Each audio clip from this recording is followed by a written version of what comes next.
Hello guys, so today is another vlog, and today's vlog we have a tutorial how to connect the Sony FX3 to the DJI RS4 Pro.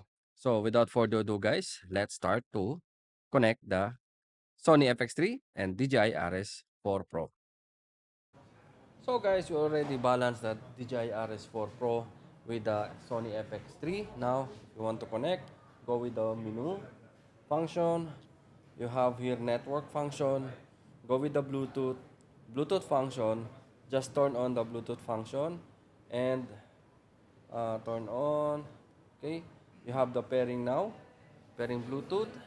Just go up and you can see here FX3. Connect with the FX3. Tap connect with the FX3 and it's connected now. Okay, and you have a perfect connect to the Sony FX3. And also guys, don't forget to go with the transfer.